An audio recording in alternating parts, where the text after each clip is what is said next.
Pretty much the way it's been written. It's learning to say no is not necessarily saying no. Is pretty much saying yes to more positive decisions in life. But it's learning to say no exactly to the doubts and the fears and self-judgment and criticism that I've been experiencing with myself for many years. And I think it started off very earlier. Before that, I was always a musician and I wrote music. Mainly for TV and TV series and commercials, and living with that doubt of criticizing myself. It felt very organic to go into a place where I can be different characters every day, because when you're doing commercials, or when you're a musician for hire, basically you could be whoever you want to be, and everything is valid and all the options are pretty much fine. And as we are all storytellers, to tell a story and to say, this is me, this is what defines me right now, and this is something I want to say. This is from, like, calling yourself an artist rather than a musician or a professional that is happening to work in that field is something that it took me a lot of time. And I think Learn to Say No is a song, is my personal protest for that feeling and dealing with that emotion. Yeah, that's pretty much it. I think in general, we all have that dual personality. And if you may, the inner child, the person we were as we were a child, when you're a kid, you used to cry a lot as a baby.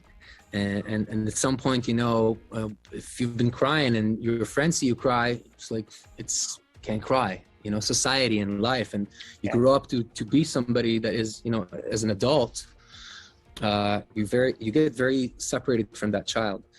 And I think finding the connection with it is basically facing yourself, first of all, to accept yourself the way you are.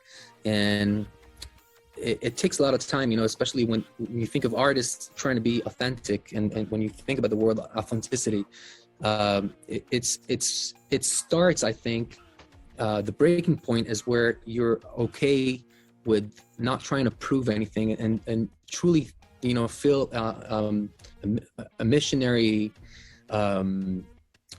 It's almost as if this is something, there's nothing else I could do but write music and bring inspiration to somebody that is based on something that makes me feel embarrassed or puts me in a very uncomfortable space, such as writing music, and especially things that are very personal. And facing that is just, it almost feels like before that, if I had to die, I wouldn't be okay with it. And now I feel very comfortable knowing that I'm exactly where I'm supposed to be, and I'm comfortable with projecting a message where I'm feeling that I'm very much defined and okay with whatever it is that I'm projecting. So first of all, thank you. I have this side that is I felt like this song is not something to be said kind of like just by the way. I need it to be dramatic in a way, and because it really burned inside, and I felt like there's a way of it's almost like when you love someone, there's a way to say I love you, or just like I love you, fucking love you. So, and I felt like this is exactly what I mean. Like there's a message that needs to be heard big and loud and dramatically, and it kind of impacted me. I started writing the song when I was in London, staying at the Ace Hotel that is no longer there after COVID. But it was a great place to hang out. And one of the nights that it was kind of stormy outside, I couldn't go out, and stayed in my room, and they had those vinyl and turntables that you could listen to. You had just random vinyls there, and the first vinyl I had there was the London's Symphony Orchestra, and they were doing covers for Eric Clapton and stuff like that.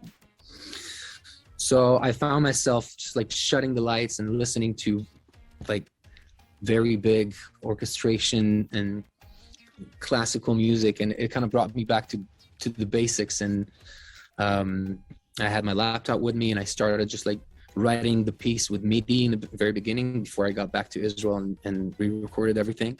So it kind of started off by recording vocals under a blanket, having the like the microphone, like, because I needed like good acoustics and everything. So that was it. And they had, and of course, one of the things that was helping is they had a guitar in every room in that hotel. So I was hanging on the wall.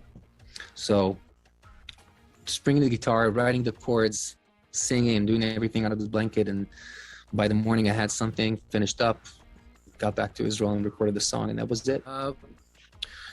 Coming from commercials or like commercial music, I was, everyone has their own chain of work. So I usually start off by doing like the very epic moments and just like writing as many instruments and parts as I can, and then kind of like, okay, let's move that aside and just start build the verse and then start build the intro. So there are a few ways to tackle it, and in that moment I had the song laid out beginning to ending.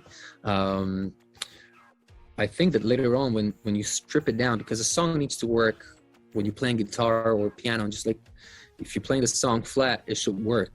And then very carefully you want to be adding the toppings that would flatter the lyrics and the vocals, which is basically, that's the thing that I used to put all the way back behind, and now I'm doing just like reverse engineering and just trying to push the vocals all the way on the front. We weren't supposed to go, when I'm saying me, is me and the label that I'm signed with out here. We weren't supposed to go out with the video, and I was very eager to do something. I felt that it was needed, and I came up with a script after I had a few bad ideas from people and directors that were suggesting things that would cost a lot of money. And we kind of were on the budget at that point, and we said, what can we do to make a simple story? And I really said on the point, and I realized that I always had that thing with arm wrestling that's, I felt like I've never seen that anywhere. And it's a very, it's like a 90s cliche, maybe even 80s. There was a movie back then, I think with Stallone, and I just had that that very simple game of who's gonna win in terms of like strength, and I felt like the whole idea behind learn to say no. There's another catchphrase there, which is running on a treadmill's day, which is basically a day that you think that you're running, but you're not going anywhere, and everything is kind of staying the same, and you're kind of against your own tail. So when I started writing the script, I had the idea of putting it like the situation where I'm finding basically myself but in a different form, or thinking I'm fighting something, but basically I was caught in a loop.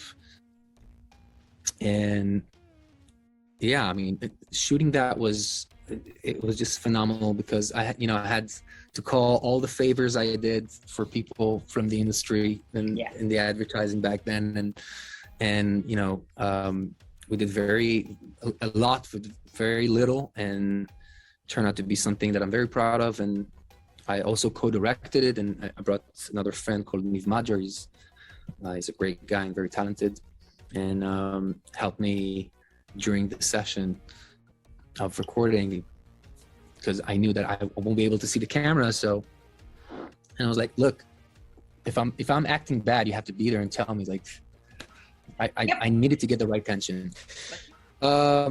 I'll just tell you, it's quite a roller coaster in terms of emotions, because sometimes I'm truly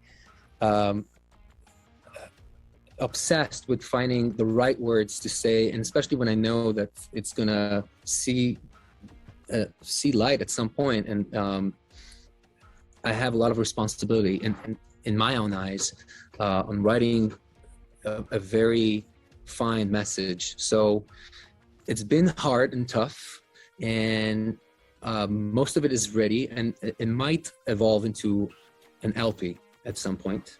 And